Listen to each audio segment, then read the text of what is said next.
Warblunder Studios is proud to present another episode of Hunting Hundreds. This is number 10 in the series.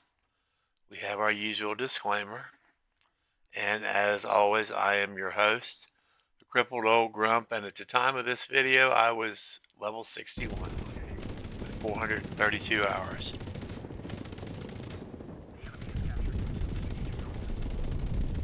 For those of you that are new to these videos, it's basically me showcasing these top level players that I've encountered in this game. I'm not in any way, shape, or form trying to embarrass or compare myself to anybody. I'm just throwing this out there for entertainment and edification. I've made a few changes during the course of this series, and I've given up on showing what everybody's hours is. In this one, there is a few people that I have included their hours only because one was a level 97, the other was a level 98. And when I checked back today, right before I started putting all this together, one had turned level 100 and one had turned level 99. So I included them just for the heck of it. They were pretty close.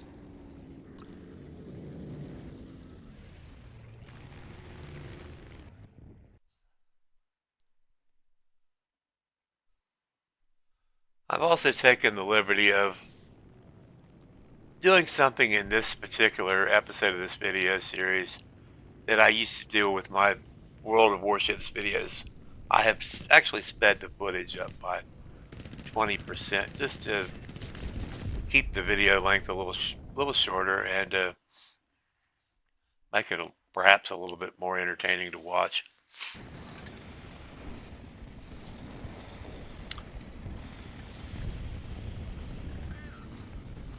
It still amazes me how quickly I can get these little clips and have enough people to put out a 15, 20, 25-minute video.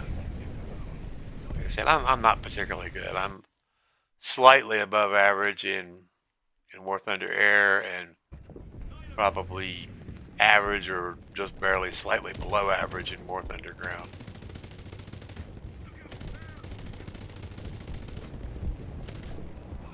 I try to play about an equal amount of both, and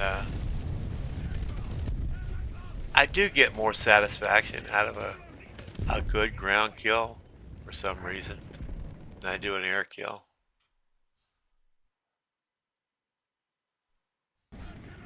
I think it's because to me the ground kills are, well, not the SPAA, but just tank on tank engagements I find more difficult.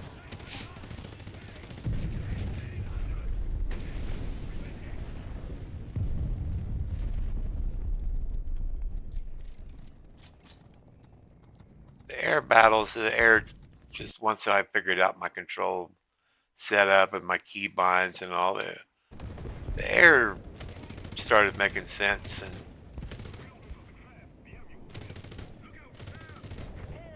I think I love tanks and airplanes equally though. I've studied, been fascinated by, semi-obsessed since I was a kid.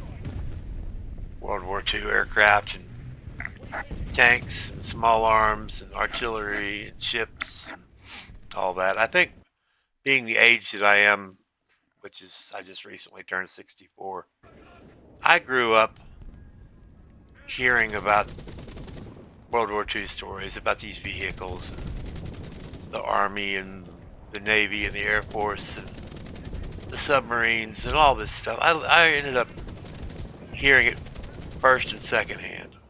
A lot of times because I had relatives that were in World War II. I mean, my mom's dad was a flight officer. He didn't actually serve in combat, but he was one of the group of pilots that transported B-17s and B-24s from the United States over to the European theater operations.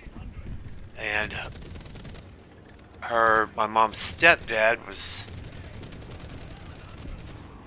in the Battle of the Bulge. I had a great uncle on my dad's side who was on Graves detail during the Battle of the Bulge. He was cursed by that in that he had what they call a photographic memory, but I think according to Sheldon on the Big Bang Theory, that's called an edemic memory. So to the day he died, he never forgot the faces of all those men he picked up, and he could quote their service numbers from their dog tags and stuff like that. And he had the misfortune of actually picking up his own brother-in-law dead on the battlefield. But that's another story. But the kids that I grew up with, either their fathers or their grandfathers or their uncles, you know, a lot of them were World War II veterans or Korean veterans, maybe. And I want to briefly interrupt with this little kill coming up here. This was funny. This guy couldn't take getting killed. Had a big ego, and he got it a little bit bruised there. So he did what we refer to as a rage quit. He never came back into the battle. So we give a big wah, wah. I don't normally make fun of people, but I felt he rated it. But yeah, growing up, talking firsthand to these people and seeing the guys that are missing a leg or missing an arm or, you know, had a hook for a hand, and hearing their stories and reading about them, you know, it inspired a fascination with World War II. And so War Thunder has been my outlet for all of this semi-useless knowledge that I have acquired over the years.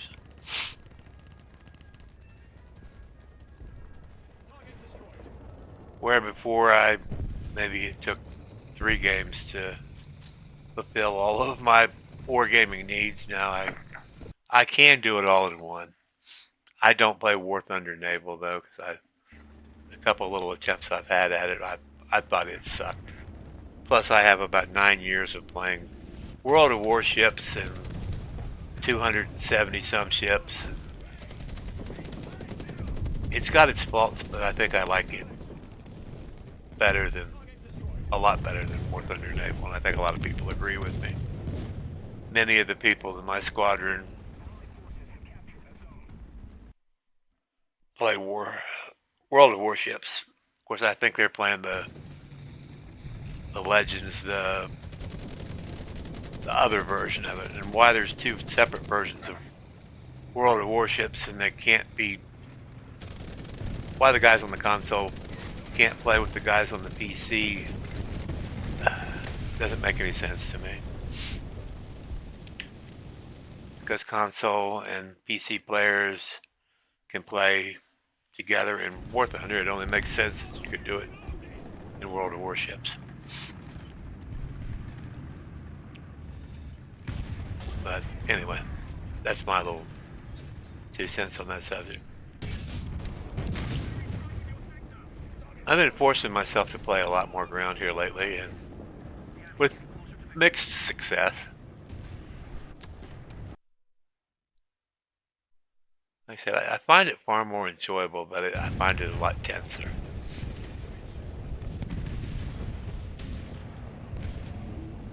And there's some good vehicles, and I've got a lot of tanks.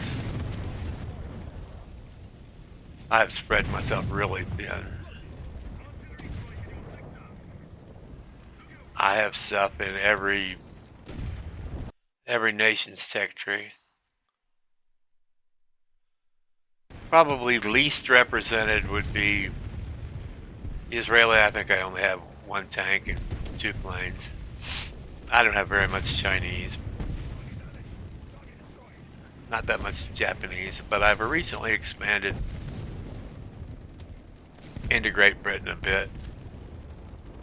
I'd always had some of their tanks, and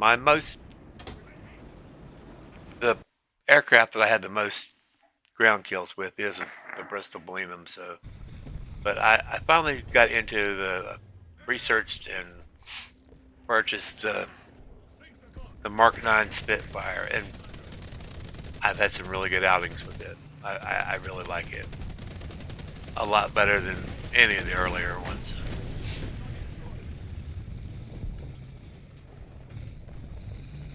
It's got its limitations, but it's fun.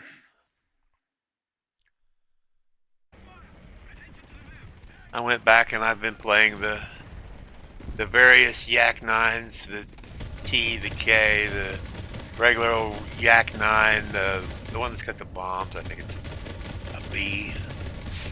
All of those that are in the 3.3, the 3.7 battle rating. There's something very gratifying and satisfying when you take the Yak 9K with its 45 millimeter cannon and hit a bomber or really a fighter either. It is just utterly devastating. That's pretty visceral. That it releases some endorphins almost as much as a good tank on tank kill does for me. I've had a lot of success with the Yak 9T. And really the higher level, the Yak 3s I've enjoyed pretty much. Kind of a little bit pissed off when they bumped them up to 4.7 from 4.3, but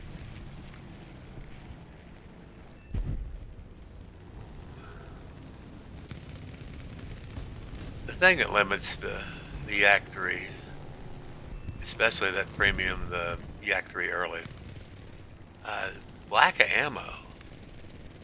But in arcade, it's not that big of a deal, especially if you have your cruise skills built up.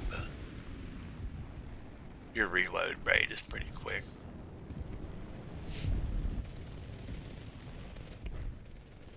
And here we are in one of the Yaks.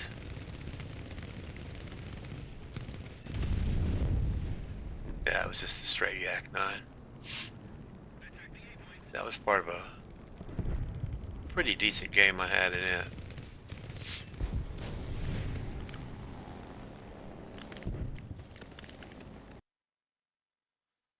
Old but sure. Yeah. That could be me. Only I'd be old but not so sure.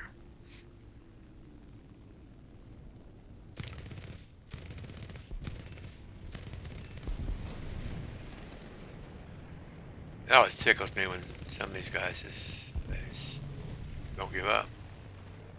There, I got him again. So ha ha ha ha ha. Yeah, that wasn't a bad match here.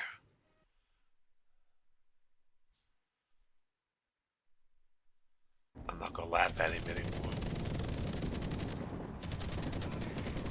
Okay, here's this guy coming up here, this kill. Not that one, but this guy.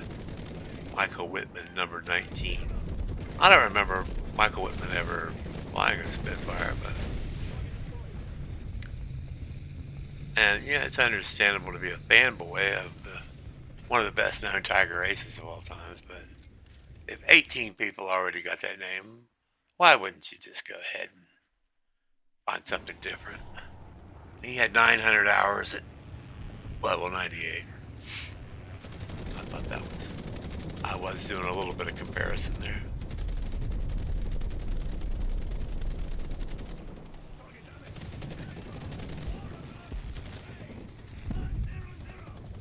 I'm not fond of this particular map.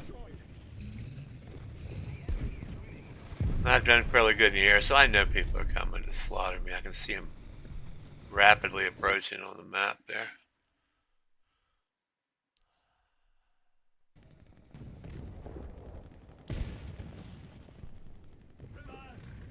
Abandoned town, or whatever it is. I'm starting to learn this map a little bit better. I've had some decent matches on it, but not one of my favorites.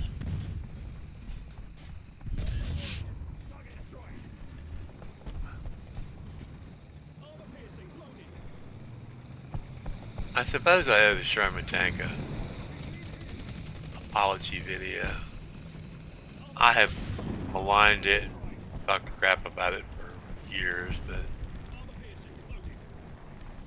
the basic 75 Sherman, the battle rating 3.7 or the 4.0 one, under the right circumstances, are actually pretty decent. They're not great at anything, but they have enough good qualities that with a little bit of luck and a little bit of patience, you can have some good matches in it. The 75 is just good enough. I think the stabilizer and the gun handling on the Sherman and the mobility is what really makes it shine.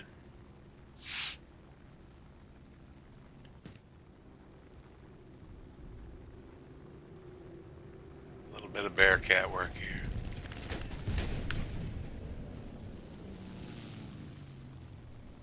I got him.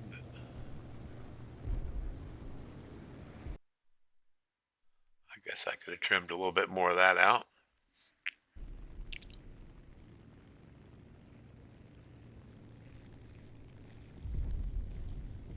P-47 Thunderbolt. I think this is the N-15 one. I'm beginning to like it.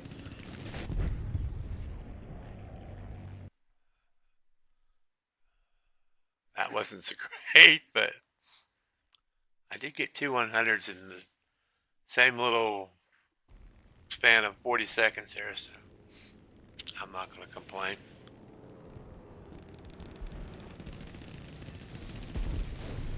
And yeah, I do a little bit of playing Vulture, but there's Hawkeye again.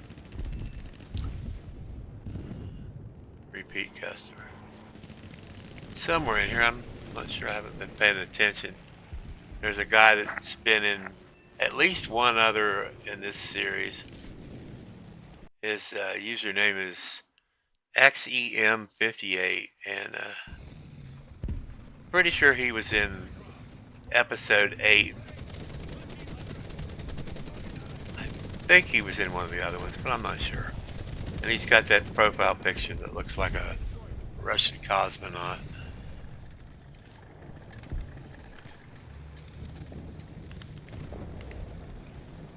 The T-77E1. Yeah, there he is. I knew he was coming up somewhere in here. He's a stubborn one. He always comes back for the revenge kill.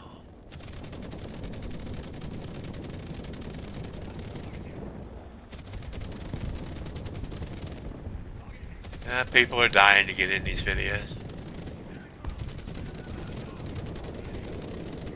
I make that joke about every video too. I gotta come up with some new material.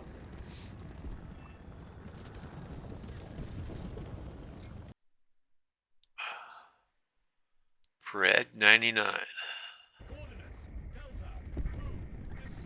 Oh where is my buddy at? Coming back to kill me. There he is in that Lancaster. I think this will be kill number 3.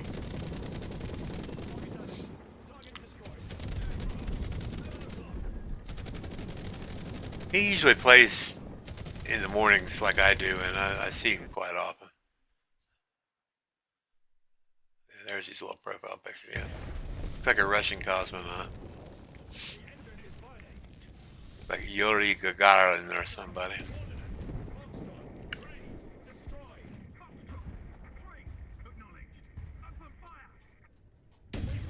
And I included that because he finally got a little payback on me there. Now here's that Spitfire Mark 9 with the cannons. A little customized paint job on it. If anybody's interested, I've thought about doing a video about how I make these little custom paint jobs in Photoshop. The planes that I end up liking and the tanks I end up liking, I almost always modify the paint scheme and put my name on it, or put my dog's picture on the side of it, or add the little red wingtips, the red spinners on the propeller, and certain little things I usually do. There was two in a row there. Like I said, I'm getting the hang of old girl.